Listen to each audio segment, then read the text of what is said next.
Hello guys, आपका स्वागत है आप ही के अपने चैनल व्यावदय क्लासेस पे। और आज के इस वीडियो के अंदर हम लोग करेंगे क्लास 10th केमिस्ट्री के 80 भी ऑब्जेक्टिव क्वेश्चंस को। तो चलिए आज की इस वीडियो को शुरू करते हैं बिना किसी देरी के और क्वेश्चन लगाना शुरू करते हैं। आप लोग वीडियो को शुरू से लेकर लास्ट तक देखते रहिएगा, क्योंकि ये जो क्वेश्चन होने वाले हैं इसमें से आप लोग को कम से कम 10-15 ऐसे क्वेश्चन होंगे जो आप लोग को सीधे सीधे एग्जाम में मिलेंगे। तो चलिए क्वेश्चन को शुरू करते हैं। तो अपना जो फर्स्ट नंबर क्वेश्चन है वो यह है कि कौन सी गैस उत्सर्जित होगी जब धातुएं जल के साथ अभिक्रिया करेगी। तो क्वेश्चन ये पूछ रहा है कि कौन ऐसा गैस है जो उत्सर्जित होगा यानी कि निकलेगा जब धातु जल के साथ अभिक्रिया करेगी।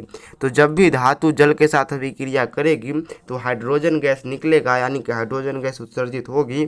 तो option number B right answer हो जाएगा। उसके बाद जो नेक्स्ट क्वेश्चन है वो ये है कि श्वसन किस प्रकार की अभिक्रिया है।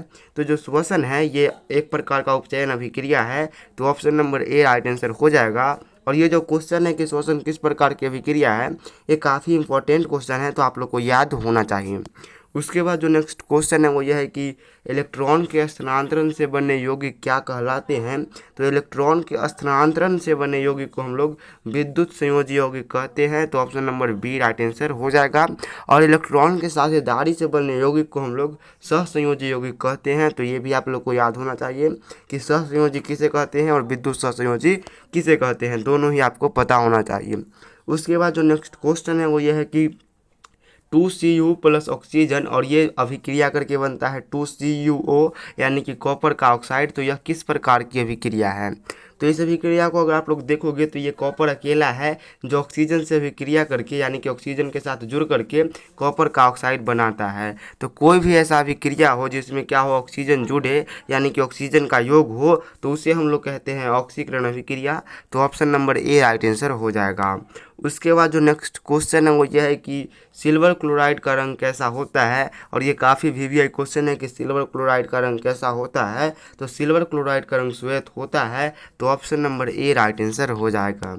उसके बाद जो नेक्स्ट क्वेश्चन है वो ये है कि साग सब्जियों का विघटित होकर कंपोस्ट बनना किस प्रकार की अभिक्रिया है। तो ये जो क्वेश्चन है कि साग सब्जियों का विघटित होकर कंपोस्ट बनना, ये क्वेश्चन कम से कम तो 5 बार पूछा गया होगा एग्जाम में और आगे भी पूछा जाएगा। तो आप लोग इसका इंपॉर्टेंस का अंदाज़ा लगा सकते हो।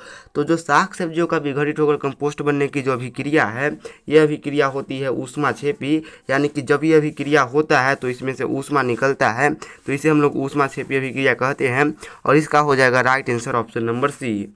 उसके बाद जो नेक्स्ट क्वेश्चन है वो ये है कि लोहे को जिंक से लेपित करने की क्रिया को क्या कहते हैं। तो लोहे को जिंक से लेपित करने की क्रिया को हम लोग गैल्वेनीकरण कहते हैं और लोहे पर जंग लगने की क्रिया को हम लोग संक्षारण कहते हैं। तो गैल्वेनीकरण और संक्षारण दोनों आप लोग को पता होना चाहिए। उसके बाद जो नेक्स्ट क्वेश्चन है वो यह है कि जिंक और हाइड्रोक्लोरिक अम्ल की अभिक्रिया के फलस्वरूप कौन सा गैस निकलता है। तो जिंक और हाइड्रोक्लोरिक अम्ल की अभिक्रिया के फलस्वरूप हाइड्रोजन गैस निकलता है। तो option number A right answer हो जाएगा। उसके बाद जो नेक्स्ट क्वेश्चन है वो यह है कि रासायनिक अभिक्रिया के दौरान किसी पदार्थ में ऑक्सीजन का योग यानी कि ऑक्सीजन की वृद्धि क्या कहलाता है। और ये सेम बात मैंने आप लोग को पीछे बताया था कि अगर कोई भी रासायनिक अभिक्रिया हो और उसमें ऑक्सीजन का योग हो यानी कि ऑक्सीजन की वृद्धि हो तो इसे हम लोग कहते हैं ऑक्सीकरण अभिक्रिया। और ऑक्सीकरण अभिक्रिया को ही हम लोग कहते हैं उपचयन अभिक्रिया। तो option number C right answer हो जाएगा। क्वेश्चन ये भी पूछता है कि ऑक्सीकरण अभिक्रिया को और क्या कहते हैं। तो ऑक्सीकरण अभिक्रिया को और हम लोग उपचयन अभिक्रिया भी कहते हैं। तो ये भी आप लोग को याद होना चाहिए। उसके बाद जो नेक्स्ट क्वेश्चन है वो यह है कि जिस अभिक्रिया में ऊष्मा का ह्रास हो यानी कि ऊष्मा की कमी हो उसे क्या कहलाता है।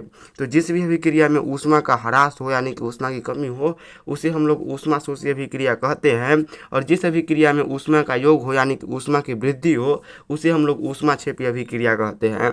तो अगर ऊष्मा की वृद्धि हो तो ऊष्माक्षेपी अभिक्रिया और ऊष्मा की कमी हो तो ऊष्मा से शोषी अभिक्रिया कहते हैं। उसके बाद जो नेक्स्ट क्वेश्चन है वो यह है कि रासायनिक अभिक्रिया में भाग लेने वाले पदार्थों को क्या कहा जाता है। तो जो भी पदार्थ होता है वो रासायनिक अभिक्रिया में भाग लेता है उसे हम लोग अभिकारक कहते हैं। और रासायनिक अभिक्रिया के फलस्वरूप जो नया पदार्थ बनता है उस नए पदार्थ को हम लोग उत्पाद या फिर प्रतिफल कहते हैं।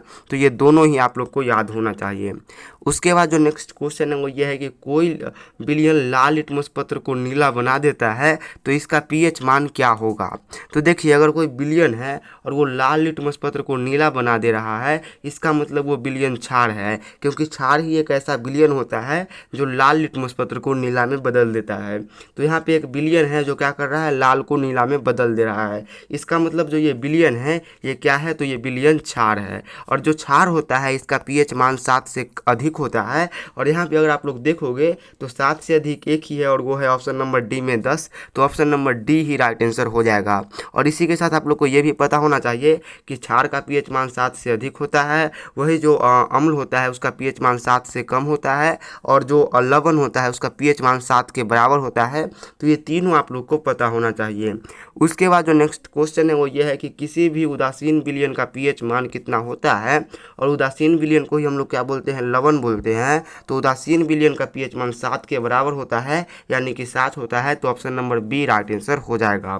और जो क्षारीय विलयन होता है उसका पीएच मान 7 से अधिक होता है, और जो अम्लीय विलयन होता है उसका पीएच मान 7 से कम होता है। ये भी याद रखिएगा। उसके बाद जो नेक्स्ट क्वेश्चन है वो यह है कि निम्नलिखित में से कौन लवण है। तो इन चारों में से K2SO4 एक प्रकार का लवण है, HCl एक प्रकार का अम्ल है, NaOH एक प्रकार का भस्म है, और NH4OH भी एक प्रकार का भस्म है। तो लवण पूछा है तो option number C right answer हो जाएगा, यानी कि K2SO4। उसके बाद जो नेक्स्ट क्वेश्चन है वो यह है कि हमारा शरीर किस पीएच परास के बीच काम करता है। तो जो हमारा शरीर है ये 7 से लेकर 7.8 पीएच परास के बीच काम करता है। तो option number B right answer हो जाएगा। उसके बाद जो नेक्स्ट क्वेश्चन है वो यह है कि निम्नलिखित में से कौन विजातीय यौगिक है। तो इन चारों में से प्लास्टर ऑफ पेरिस विजातीय यौगिक है, बाकी ये तीनों जो है ये एक जात के हैं। तो ऑप्शन नंबर डी यहाँ पे राइट आंसर हो जाएगा।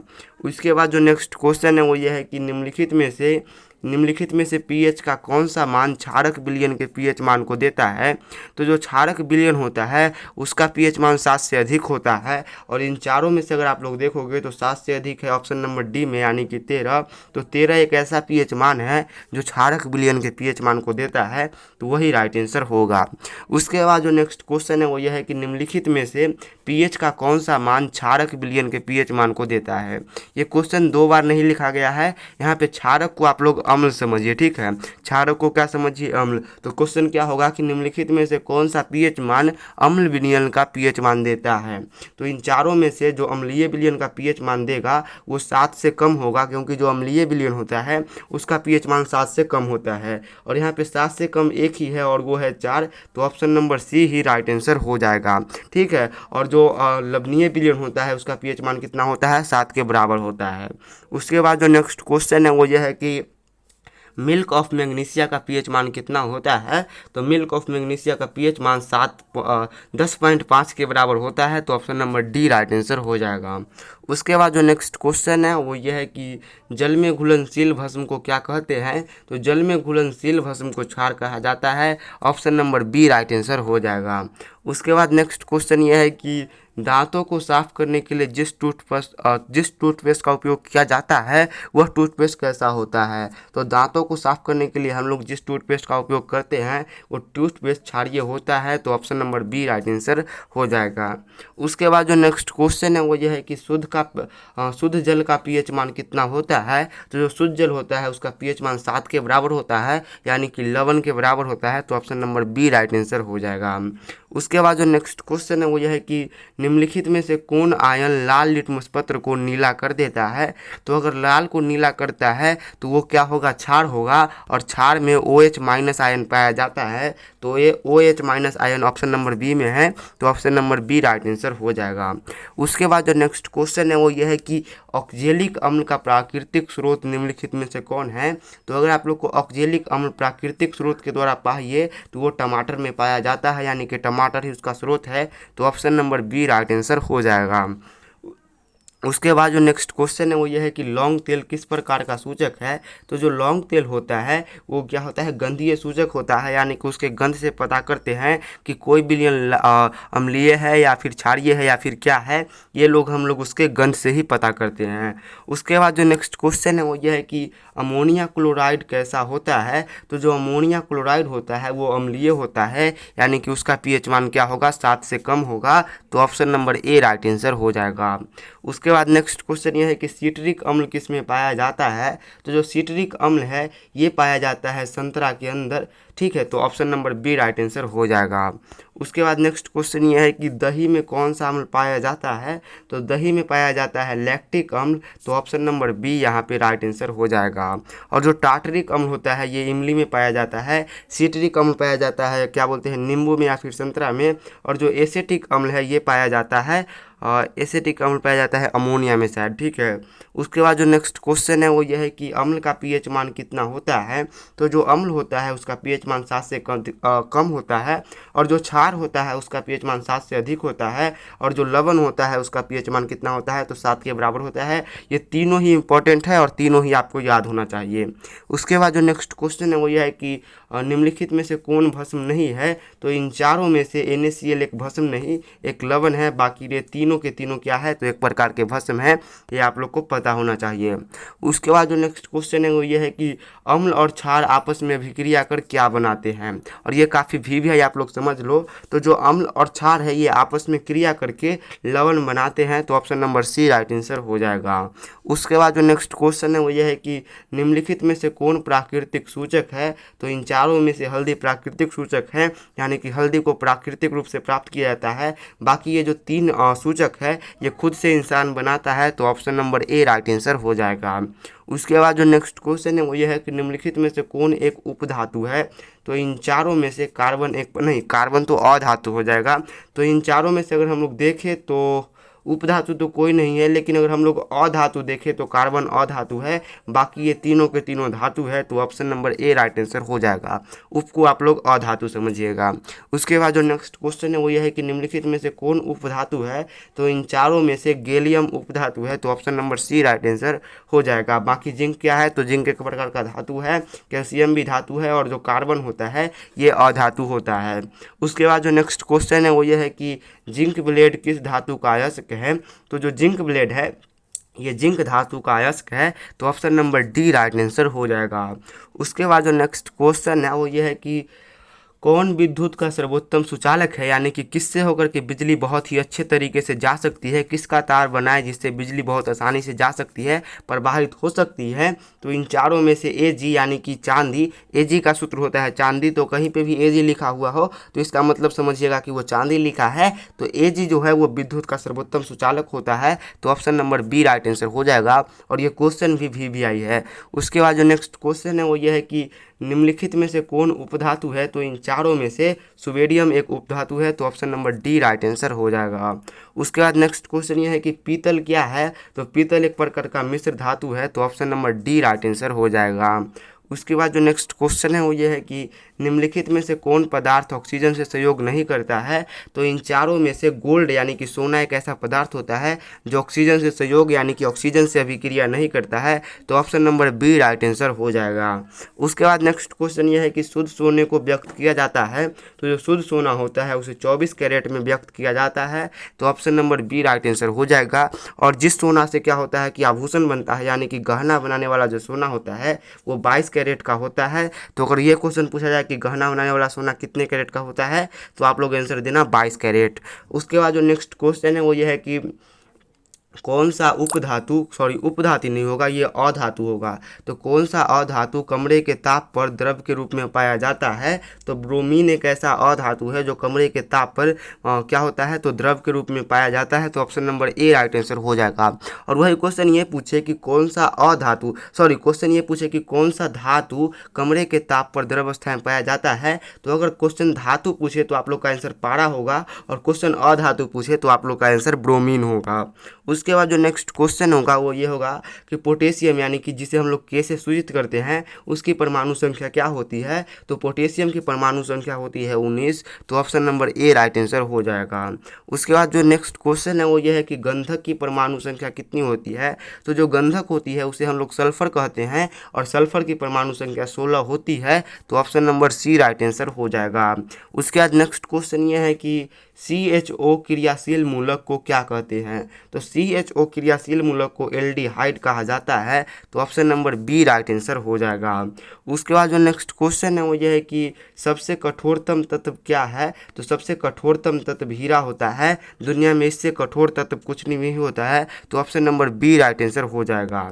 उसके बाद जो नेक्स्ट क्वेश्चन है वो ये है कि ग्लूकोज में कार्बन के कितने अणु होते हैं। तो जो ग्लूकोज होता है उसमें कार्बन के 6 अणु होते हैं। जो ग्लूकोज का सूत्र होता है वो होता है C6H12 और O6। तो यहाँ पे आप लोग देखोगे तो कार्बन के ये 6 अणु हैं। तो कार्बन के 6 अणु हैं। और वैसे ही पूछे कि हाइड्रोजन के कितने अणु होते हैं। तो हाइड्रोजन के 12 अणु होते हैं और जो ऑक्सीजन होता है उसका 6 अणु होता है। तो ये आप लोग को पूरा का पूरा सूत्र ही याद होना चाहिए। उसके बाद जो नेक्स्ट क्वेश्चन है वो ये है कि आवर्त सारणी के उदर्ग स्तंभ को क्या कहते हैं। तो जो आवर्त सारणी होता है उसका जो उदर्ग यानी कि जो खाड़ा वाला स्तंभ होता है उस स्तंभ को हम लोग कहते हैं वर्ग। और जो क्या होता है कि ऐसे लेटा हुआ क्षैतिज वाला जो होता है उसे हम लोग कहते हैं आवर्त। तो क्षैतिज वाले कतार को क्या कहते हैं, क्षैतिज वाले कतार को कहते हैं आवर्त और जो उदर्ग होता है उसे वर्ग कहा जाता है। उसके बाद जो नेक्स्ट क्वेश्चन है वो ये है कि मीथेन के कितने सहसंयोजक बंधन होते हैं। तो जो मीथेन होता है यानी कि CH4 इसमें आप लोग देख सकते हो कि ये क्या है। तो ये 4 बंधन है और ये 1 2 3 4 बंधन है। तो मीथेन में 4 बंधन होते हैं। तो ऑप्शन नंबर क्या हो जाएगा, बी राइट आंसर हो जाएगा। उसके बाद जो नेक्स्ट क्वेश्चन है अपना वो यह है कि ओजोन के एक अणु में ऑक्सीजन के कितने परमाणु पाए जाते हैं। तो ओजोन का सूत्र होता है O3। तो इसमें आप लोग देख सकते हो कि ऑक्सीजन के एक अणु में ऑक्सीजन के एक अणु में 3 परमाणु पाया जाता है। तो ऑप्शन नंबर क्या हो जाएगा, सी राइट आंसर हो जाएगा।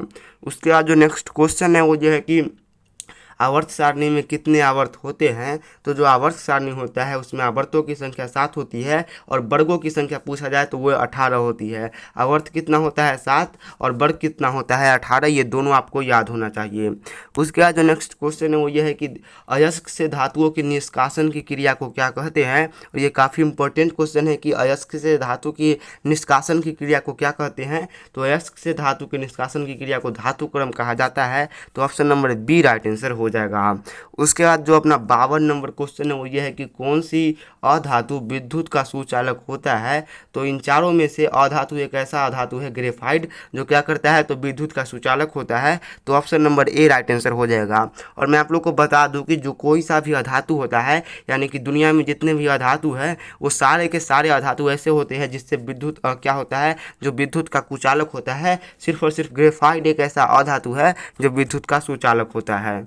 उसके बाद नेक्स्ट क्वेश्चन ये है कि कैल्शियम जिसे हम लोग Ca से दिखाते हैं उसकी परमाणु संख्या क्या है। तो जो कैल्शियम है इसकी परमाणु संख्या कितनी है, 20 है। और पोटेशियम की परमाणु संख्या 19 है। ये दोनों ही इंपॉर्टेंट है, ये आप लोग को याद होना चाहिए। साथ ही एक और क्वेश्चन पूछता है कि सोना का परमाणु संख्या कितना है। तो सोना का परमाणु संख्या 79 होता है, ये भी याद होना चाहिए। उसके बाद जो नेक्स्ट क्वेश्चन है वो ये है कि धातु के ऑक्साइड कैसे होते हैं। तो जो धातु के ऑक्साइड होते हैं ये क्षारीय होते हैं और क्षारीय का pH मान कितना होता है तो 7 से अधिक होता है।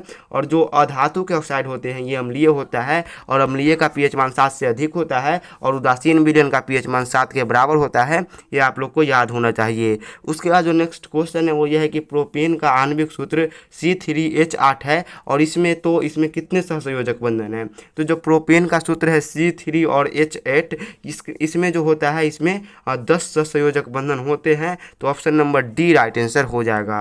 उसके बाद जो नेक्स्ट क्वेश्चन है वो ये है कि एल्केन में कार्बन कार्बन के बीच कितने सहसंयोजक बंधन होते हैं। तो जो एल्केन होता है उसमें कार्बन और कार्बन परमाणुओं के बीच एक सहसंयोजक बंधन होता है। और जो एल्कीन होता है उसमें कार्बन और कार्बन के बीच 2 सहसंयोजक बंधन होता है। और जो एल्काइन होता है उसमें कार्बन और कार्बन के बीच 3 सहसंयोजक बंधन होता है। उसके बाद जो अपना नेक्स्ट क्वेश्चन है वो यही है कि एल्कीन में कार्बन और कार्बन के बीच कितने सहसंयोजक बंधन होते हैं। तो एल्कीन के अंदर कार्बन और कार्बन परमाणु के बीच 2 सहसंयोजक बंधन होता है। और क्या है कि एल्केन में कितना होता है, तो एल्केन में 1 होता है, एल्कीन में 2 होता है और एल्काइन में 3 होता है। ये आप लोग को तीनों याद होना चाहिए। उसके बाद जो नेक्स्ट क्वेश्चन है वो यही है कि एल्काइन में कार्बन कार्बन के बीच कितने परमाणु होते हैं। तो अभी अभी मैंने बताया कि एल्केन में होता है 1, एल्कीन में होता है 2 और एल्काइन पूछा है तो यहाँ पे हो जाएगा ऑप्शन नंबर सी यानी कि 3। तो एल्काइन में कितने होते हैं, 3 होते हैं। उसके बाद जो नेक्स्ट क्वेश्चन है वो ये है कि कार्बन की परमाणु संख्या कितनी होती है। तो कार्बन की परमाणु संख्या 6 होती है और कार्बन की संयोजकता 4 होती है। ये भी आप लोग को याद रखना चाहिए। उसके बाद जो नेक्स्ट क्वेश्चन है वो ये है कि C16 यानी कि फ्लोरीन की आकृति कैसी होती है। तो जो C16 यानी कि फ्लोरीन होती है उसकी आकृति फुटबॉल की जैसी होती है। तो option number B right answer हो जाएगा। उसके बाद जो नेक्स्ट क्वेश्चन है वो ये है कि हाइड्रोजन के 2 परमाणुओं के बीच कितने आबंध होते हैं। तो हाइड्रोजन के 2 परमाणुओं के बीच 1 आबंध होता है। और वही क्वेश्चन ये पूछे कि ऑक्सीजन के 2 परमाणुओं के बीच कितने आबंध होते हैं।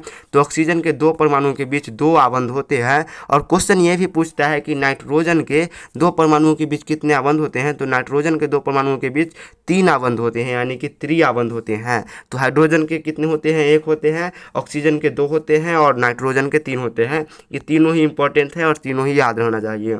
उसके बाद जो नेक्स्ट क्वेश्चन है वो ये है कि एल्कोहल में कौन सा तत्व उपस्थित नहीं है। तो जो एल्कोहल है उसमें नाइट्रोजन उपस्थित नहीं होता है तो ऑप्शन नंबर डी हो जाएगा। बाकी जो एल्कोहल होता है उसमें कार्बन, ऑक्सीजन और हाइड्रोजन तीनों चीज़ होता है। उसके बाद जो नेक्स्ट क्वेश्चन है वो ये है कि ऑक्सीजन की संयोजकता कितनी होती है। तो ऑक्सीजन की संयोजकता 2 होती है और ऑक्सीजन की जो परमाणु संख्या होती है वो 8 होती है। तो ये दोनों आप लोग को याद होना चाहिए। उसके बाद जो नेक्स्ट क्वेश्चन है वो ये है कि आवर्त सारणी में शून्य समूह का तत्व कौन है। तो आवर्त सारणी में शून्य समूह का तत्व है हीलियम और हीलियम को हम लोग अक्रिय गैस भी कहते हैं। तो ये भी याद होना चाहिए। ऑप्शन नंबर बी यहाँ पे राइट आंसर होगा। उसके बाद जो नेक्स्ट क्वेश्चन है वो ये है कि आधुनिक आवर्त सारणी में समूहों की संख्या कितनी है। सबसे पहले तो आप लोग को ये पता होना चाहिए कि समूह को हम लोग कहते हैं वर्ग और हम सभी जानते हैं कि जो आधुनिक आवर्त सारणी है उसमें वर्गों की संख्या 18 है। तो option number D right answer हो जाएगा। उसके बाद जो नेक्स्ट क्वेश्चन है वो यही है कि हीलियम कैसा तत्व है। और अभी अभी मैंने बताया आपको कि हीलियम एक प्रकार का अक्रिय तत्व है जो शून्य समूह का क्या है तो तत्व है। तो option number A right answer हो जाएगा। उसके बाद जो नेक्स्ट क्वेश्चन है वो ये है कि आवर्त सारणी में कितने आवर्त है। तो आवर्त सारणी में कुल आवर्त है 7। तो option number A right answer हो जाएगा। और आवर्त सारणी में वर्ग कितने हैं। तो आवर्त सारणी में वर्ग है 18। उसके बाद जो नेक्स्ट क्वेश्चन है वो ये है कि आधुनिक आवर्त नियम के अनुसार तत्वों का गुणधर्म कैसा है। तो आधुनिक आवर्त नियमों के अनुसार तत्वों का गुणधर्म परमाणु संख्या की आवर्त फलन है। तो option number B right answer हो जाएगा। उसके बाद जो नेक्स्ट क्वेश्चन है वो यह है कि निम्नलिखित में से कौन अक्रिय गैस है। तो इन चारों में से हीलियम एक प्रकार का अक्रिय गैस है। और ये क्वेश्चन हमने लगभग 3 बार रिपीट में कर लिया लेकिन सारे क्वेश्चन अलग अलग तरीके से पूछे गए थे। तो जो ऐसा क्वेश्चन हो जो अलग अलग तरीका से रिपीट करके पूछा जाए वो क्वेश्चन काफ़ी इंपॉर्टेंट होता है, उसको आप लोग को याद करना ही चाहिए। तो इसे आप लोग ज़रूर से ज़रूर याद कर लीजिएगा। उसके बाद जो नेक्स्ट क्वेश्चन है वो ये है कि निम्नांकित में से कौन उपधातु है। तो इन चारों में से सुबेरियम उपधातु है और ये क्वेश्चन मेरे ख्याल से रिपीट हो गया है। तो option number D right answer हो जाएगा। उसके बाद जो नेक्स्ट क्वेश्चन है वो ये है कि कौन सा पदार्थ ऑक्सीजन से सहयोग नहीं करता है। तो इन चारों में से गोल्ड यानी कि सोना एक ऐसा पदार्थ है जो ऑक्सीजन से सहयोग नहीं करता है। तो option number B right answer हो जाएगा। उसके बाद जो नेक्स्ट क्वेश्चन है वो यह है कि दांतों का क्षय कब प्रारंभ होना लगता है। यानी कि दांत जो सड़ने लगता है वो कब से शुरू होने लगता है। तो जब दांत यानी कि मुंह का पीएच मान 5.5 से कम होने लगता है यानी कि अम्लीय होने लगता है और अधिक अम्लीय, तो क्या होने लगता है, दांत सड़ने लगता है। और इसी अम्लियों को रोकने के लिए हम लोग क्या करते हैं, क्षारीय टूथपेस्ट से मुंह को धोते हैं जिससे पीएच मान क्या हो जाता है, तो लवणीय हो जाता है। उसके बाद जो नेक्स्ट क्वेश्चन है वो ये है कि रासायनिक अभिक्रिया में भाग लेने वाले पदार्थों को क्या कहा जाता है। तो जो भी क्या होता है कि जो भी पदार्थ है वो रासायनिक अभिक्रिया में भाग लेता है उसे हम लोग क्या कहते हैं, विकारक कहते हैं। और रासायनिक अभिक्रिया के फलस्वरूप जो नया पदार्थ बनता है उसे हम लोग प्रतिफल कहते हैं। तो ये दोनों ही याद होना चाहिए। उसके बाद नेक्स्ट क्वेश्चन ये है कि कार्बन प्लस ऑक्सीजन यानी कि कार्बन और ऑक्सीजन अभिक्रिया करके CO2 गैस बनाता है। तो ये जो अभिक्रिया है ये किस प्रकार की अभिक्रिया है। तो यहाँ पे अगर आप लोग देखोगे तो 2 पदार्थ जुड़ करके क्या कर रहा है, एक पदार्थ बना रहा है। तो जब भी 2 पदार्थ जुड़ करके एक पदार्थ बनाए तो इसे हम लोग संयोजन कहते हैं क्योंकि इसमें जुड़ाव होता है और जुड़ाव को ही हम लोग संयोजन बोलते हैं। तो ये संयोजन अभिक्रिया हो जाएगा। उसके बाद जो नेक्स्ट क्वेश्चन है वो यह है कि निम्नलिखित में से कौन एक दहन है अभिक्रिया है। तो पेट्रोल का जलना एक प्रकार का दहन अभिक्रिया है, तो option number C right answer हो जाएगा। उसके बाद जो नेक्स्ट क्वेश्चन है वो यह है कि CaCO3 जो सॉलिड अवस्था में है ये टूट करके CaO और CO2 गैस बनाता है, तो यह किस प्रकार की अभिक्रिया है। तो यहाँ पर आप लोग देखोगे तो ये एक पदार्थ टूट करके दो अलग अलग पदार्थ बना रहे हैं। तो जब भी एक पदार्थ टूट करके दो अलग अलग पदार्थ बनाए तो इस अभिक्रिया को हम लोग कहते हैं वियोजन अभिक्रिया। वियोजन का मतलब होता है टूटना, और यहाँ से ये टूट करके दो अलग अलग पदार्थ बना रहा है, बोले तो वियोजन अभिक्रिया है, तो option number B right answer हो जाएगा। उसके बाद जो नेक्स्ट क्वेश्चन है वो ये है कि धातु की अम्ल से अभिक्रिया के फलस्वरूप कौन सा गैस निकलता है। तो जब भी कोई धातु अम्ल से अभिक्रिया करता है तो हाइड्रोजन गैस निकलता है, option number B right answer हो जाएगा। उसके बाद नेक्स्ट क्वेश्चन यह है कि जिंक की सल्फ्यूरिक अम्ल से अभिक्रिया के फलस्वरूप कौन सी गैस निकलती है। तो अभी अभी हमने देखा कि क्या होता है कि धातु का अम्ल से अभिक्रिया के फलस्वरूप हाइड्रोजन गैस निकलता है, और यहाँ पर अगर आप लोग देखोगे तो जिंक एक प्रकार का धातु है और सल्फ्यूरिक अम्ल एक प्रकार का अम्ल है, और ये धातु और अम्ल की अभिक्रिया होगी तो हाइड्रोजन गैस ही निकलेगा, तो option number A right answer हो जाएगा। उसके बाद जो नेक्स्ट क्वेश्चन है वो ये है कि निम्नलिखित में से कौन प्रबल लवण है। तो प्रबल लवण होता है NaCl, और NaCl को हम लोग साधारण नमक भी बोलते हैं। जो नमक हम लोग खाते हैं उसका ही सूत्र होता है NaCl, तो option number A right answer हो जाएगा। तो होप कि आप लोग को ये वीडियो पसंद आया होगा। अगर आप लोग को ये वाला PDF चाहिए तो PDF लेने के लिए आप लोग को क्या करना होगा, व्हाट्सएप ग्रुप को ज्वाइन करना होगा, जिसका लिंक हमने डिस्क्रिप्शन में दे रखा है। तो वहाँ से आप लोग क्या कर सकते हो, व्हाट्सएप ग्रुप को ज्वाइन कर सकते हो, वहीं पर आप लोग को इसका PDF मिल जाएगा। मिलते हैं किसी वीडियो में, के लिए बाय बाय।